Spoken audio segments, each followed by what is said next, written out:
ദൈവത്തോടൊപ്പം വസിക്കുവാൻ ദൈവം നമുക്ക് വീണ്ടും ഒരു അവസരം തരികയാണ്. അപ്പോൾ അത് വിശ്വസിച്ച് അത് ആഗ്രഹിച്ച് കാത്തിരിക്കുന്നവരെ കൊണ്ടുപോകും. ഇരുൾ അടഞ്ഞ വഴികളിൽ തിരുനാളമാകുവാൻ ഇന്നത്തെ ചിന്ത. Praise Lord. എക്സൽ മീഡിയ ഇന്നത്തെ ചിന്തയിലേക്ക് എല്ലാ പ്രിയമുള്ളവർക്കും സ്വാഗതം. ഇന്നത്തെ ചിന്താ വിഷയം വെളിപ്പാട് പുസ്തകം 13-ാമത്തെ അധ്യായമാണ്. വെളിപ്പാട് പുസ്തകം 13-ാമത്തെ അധ്യായം 10-ാമത്തെ തിരുവചനം ഇങ്ങനെ പറയുന്നു: ചെവിയുള്ളവൻ കേൾക്കട്ടെ. Praise Lord. നമുക്കറിയാം, ഈ വെളിപ്പാട് പുസ്തകം എല്ലാത്തിൻ്റെയും അവസാനം, അല്ലെങ്കിൽ ഇനി ഈ ഭൂമിയിൽ എന്താണ് സംഭവിക്കാൻ പോകുന്നത്, ഈ ഭൂമി എങ്ങനെ അവസാനിക്കും എന്ന് പറഞ്ഞ് അവസാനിപ്പിച്ച ബൈബിളിലെ അവസാനത്തെ പ്രവചന ഗ്രന്ഥമാണ് വെളിപ്പാട് പുസ്തകം എന്ന് നമുക്ക് നന്നായിട്ട് അറിയാം. വെളിപ്പാട് എന്ന വാക്കിൻ്റെ അർത്ഥം മറ നീക്കുക, മറ നീക്കി കാണിക്കുന്ന കാര്യങ്ങൾ എന്നാണ് വെളിപ്പാട് പുസ്തകത്തെക്കുറിച്ച് നമുക്ക് മനസ്സിലാക്കാൻ കഴിയുന്നത്. ഉൽപ്പത്തി പുസ്തകം നമ്മൾ പഠിക്കുമ്പോൾ ഈ ലോകം എങ്ങനെ ഉണ്ടായി എന്ന് തുടങ്ങി ഇനി ഈ ലോകത്തിൽ എന്താണ് സംഭവിക്കാൻ പോകുന്നത് എന്ന് പറഞ്ഞ് അവസാനിപ്പിച്ച അവസാനത്തെ പുസ്തകമാണ് വെളിപ്പാട് പുസ്തകം.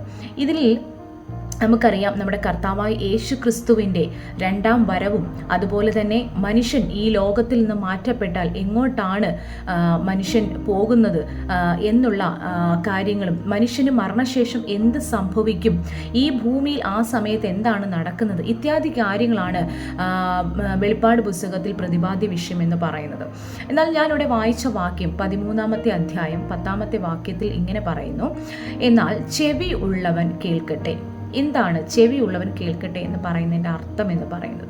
നമുക്കറിയാം, ഇന്ന് കർത്താവിൻ്റെ വരവ് ഏറ്റവും അടുത്തുകൊണ്ടിരിക്കുന്ന ഒരു കാലഘട്ടത്തിലാണ് നമ്മളെല്ലാവരും എത്തി നിൽക്കുന്നത്.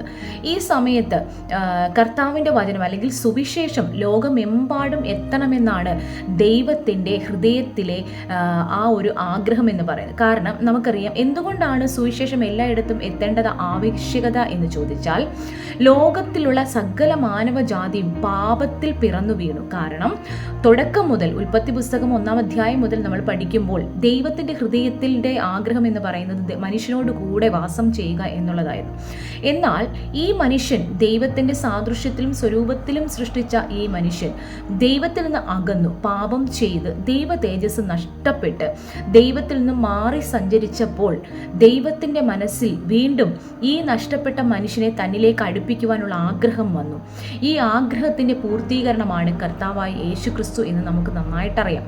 കർത്താവായ യേശു ക്രിസ്തു ദൈവത്തിന്റെ ഹിതപ്രകാരം, പിതാവായ ദൈവത്തിന്റെ ഇഷ്ടപ്രകാരം ഈ ഭൂമിയിലേക്ക് വന്ന് താൻ ഈ ലോകത്തുള്ള സകല മാനവജാതിയുടെ പാപങ്ങൾ തൻ്റെ ചുമലിൽ വഹിച്ചുകൊണ്ട് തൻ്റെ എല്ലാ മനുഷ്യൻ്റെ പാപം സ്വയം ഏറ്റെടുത്തുകൊണ്ട് ക്രൂശിക്കപ്പെട്ടു. എന്നാൽ അവിടം കൊണ്ട് കാര്യം അവസാനിക്കുന്നില്ല. ക്രൂശിക്കപ്പെട്ട കർത്താവായ യേശു ക്രിസ്തു മരണശേഷം 3-ാം നാൾ ഉയർത്തെഴുന്നേറ്റു. ഇതൊരു കെട്ടുകഥയല്ല, ഇത് ചരിത്രം തെളിയിക്കപ്പെട്ട സംഭവമാണ്.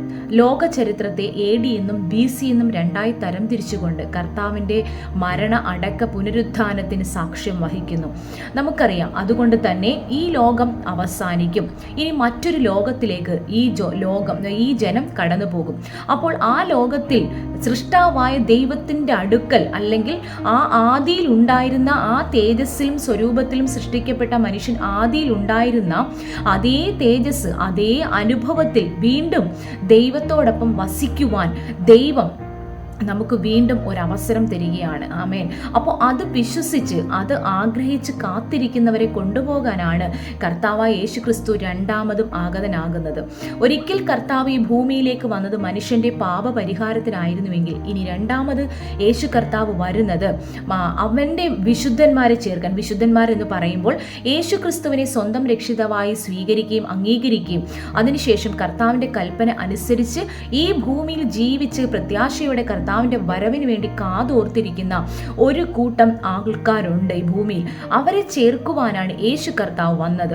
അപ്പോൾ ഈ യേശു കർത്താവിന്റെ സുവിശേഷം ലോകമെമ്പാടും എത്തണമെന്നും എല്ലാ മനുഷ്യനും സൃഷ്ടാവിനെ തിരിച്ചറിയണമെന്നും ദൈവം ആഗ്രഹിക്കുന്നത് കൊണ്ടാണ് ഈ പദത്തിന്റെ അർത്ഥം നമുക്ക് മനസ്സിലാക്കാൻ പറ്റുന്നത് ചെവിയുള്ളവൻ കേൾക്കട്ടെ എന്ന് പറയുന്നത്. കാരണം ഈ ലോകമെമ്പാടും ഈ സുവിശേഷം പ്രസംഗിക്കപ്പെടുന്നുണ്ടെങ്കിലും പലരും ഇത് റിജക്റ്റ് ചെയ്യുന്നു. പലർക്കും ഇത് വേണ്ട, ഇത് അസഹ്യമാണ്, അല്ലെങ്കിൽ ഇത് ഇഷ്ടമില്ലാത്ത കാര്യമായിട്ട് ലോകത്തിൽ മാറിക്കൊണ്ടിരിക്കുമ്പോൾ ചെവിയുള്ളവൻ, യഥാർത്ഥമായി ഇത് ഗ്രഹിക്കാൻ ആഗ്രഹിക്കുന്നവർ ഇത് കേൾക്കും. ഇത് കേട്ട് കഴിഞ്ഞാൽ അവർക്ക് രക്ഷയുടെ മാർഗത്തിലേക്ക് പ്രവേശിക്കാനുള്ള അവസരം കർത്താവ് കൊടുക്കുകയാണ്. അതുകൊണ്ടാണ് പ്രിയമുള്ളവരെ, നമ്മൾ എങ്ങോട്ട് നോക്കിയാലും എങ്ങോട്ട് തിരിഞ്ഞാലും സുവിശേഷം വിളംബരം ചെയ്യുന്ന അനേക ദൈവത്തിന്റെ ദാസന്മാരെ നമുക്ക് കാണുവാൻ കഴിയും. അതുകൊണ്ട് ലോകം മുഴുവനും ഈ പാപത്തിൽ പിറന്നു വീണ ജനത്തെ തന്നിലേക്ക് അടുപ്പിക്കുവാൻ, ദൈവത്തിന്റെ ഇഷ്ടം നിവർത്തിക്കാൻ ഈ ഭൂമിയിൽ നമ്മളെ ഓരോരുത്തരും ആക്കി വെച്ചിരിക്കുകയാണ്. അപ്പോൾ ദൈവത്തിന്റെ വചനം വഴിവെക്കിലും അതുപോലെ മറ്റ് സ്ഥലങ്ങളിലും സോഷ്യൽ മീഡിയകൾ വഴി ഒക്കെയും അനേക ഹൃദയങ്ങളിൽ എത്തിച്ചേരുവാനായിട്ടുള്ള ഒത്തിരി ഓപ്ഷൻസ് ഇപ്പോൾ നിലവിലുണ്ട്. അങ്ങനെയുള്ളവർക്ക് ഹല്ലേലൂയ, അവരുടെ ഹൃദയം തുറക്കുന്നില്ലെങ്കിൽ, അവരുടെ ചെവി അതിനുവേണ്ടി കേൾക്കാൻ ആഗ്രഹിക്കുന്നെങ്കിൽ തീർച്ചയായിട്ടും സുവിശേഷം അവരുടെ ഹൃദയത്തിനകത്ത് രൂപാന്തരം വരികയും അവർ അംഗീകരിച്ച് കഴിയുമ്പോൾ അവർ ദൈവത്തിൻ്റെ മകനായി മകളായി മാറുകയാണ്. അപ്പോൾ ഇങ്ങനൊരു സുവർണാവസരം നമുക്ക് ദൈവം ഒരുക്കി തന്നത് കർത്താവായ യേശുക്രിസ്തുവിലൂടെയാണ്. അതുകൊണ്ടാണ് പറയുന്നത് ചെവിയുള്ളവൻ കേൾക്കട്ടെ. കാരണം എല്ലാവർക്കും ചെവിയുണ്ട്, എന്നാൽ ഇത് കേൾക്കാൻ വേണ്ടി കൊതിക്കുന്ന കാതുകൾ, അല്ലെങ്കിൽ ഇതെന്താണെന്ന് അറിയാൻ വേണ്ടി ആഗ്രഹിക്കുന്ന ആൾക്കാരുണ്ട്. നമ്മളിത് പറയുമ്പോൾ, യേശുവിനെ കുറിച്ചുള്ള സന്ദേശം പറയുമ്പോൾ അത് ഗ്രഹിക്കുവാൻ അല്ലെങ്കിൽ അത് കേൾക്കുവാൻ ആഗ്രഹമുള്ളവർ അവരുടെ ചെവി തുറക്കും, അതിനായി തുറക്കും. അങ്ങനെ തുറക്കുവാൻ ആഗ്രഹിക്കുന്ന എല്ലാവരും എൻ്റെ ഈ വചനം കേൾക്കുമ്പോൾ കർത്താവായ യേശുക്രിസ്തുവിന്റെ വരവ് ഏറ്റവും അടുത്ത് നിൽക്കുന്ന ഈ സമയത്ത് ദൈവത്തിന്റെ വചനം കേൾക്കാൻ, അല്ലെങ്കിൽ ദൈവത്തെക്കുറിച്ച് കേൾക്കുവാൻ, ദൈവത്തിന്റെ ഇഷ്ടം ചെയ്യുന്നത് കേൾക്കുവാൻ, ദൈവത്തിന്റെ അരുളപ്പാടുകൾ കേൾക്കുവാൻ ഒരു കാത് അല്ലെങ്കിൽ അങ്ങനെ ഒരു ചെവി തുറക്കപ്പെടുന്നെങ്കിൽ നിശ്ചയമായിട്ടും നിങ്ങൾ ആ നിത്യമായ നരകത്തിൽ നിന്നും സ്വർഗരാജ്യത്തിലേക്ക് പ്രവേശിക്കുവാനുള്ള ഒരു ഓപ്ഷൻ നിങ്ങളുടെ മുമ്പിൽ തുറന്നു വെക്കുകയാണ്. അതുകൊണ്ട് ഹല്ലേലൂയ, കർത്താവിന്റെ വരവ് ഏറ്റവും അടുത്ത് നിൽക്കുന്നു. ഏത് സമയത്ത് വേണമെങ്കിലും അത് സംഭവിക്കാം. എന്നാൽ നമ്മൾ കൈവിടപ്പെട്ടു പോകാതിരിക്കേണ്ടതിന്, നമ്മൾ നിത്യമായ അഗ്നിയിൽ പോയി വീഴാതിരിക്കേണ്ടതിന് നമ്മുടെ ചെവികളെ അതിനായി തുറക്കുവാൻ, എന്നെ കേൾക്കുന്ന എല്ലാ പ്രിയമുള്ളവരുടെയും ചെവികൾ അതിനായി തുറക്കുവാൻ, അത് ഗ്രഹിക്കുവാനുള്ള കൃപ എല്ലാവർക്കും ദൈവം നൽകി തരട്ടെ എന്ന് ആത്മാർത്ഥമായി പ്രാർത്ഥിച്ചുകൊണ്ട് വാക്കുകൾക്ക് വിരാമം കുറിക്കുന്നു. God bless you.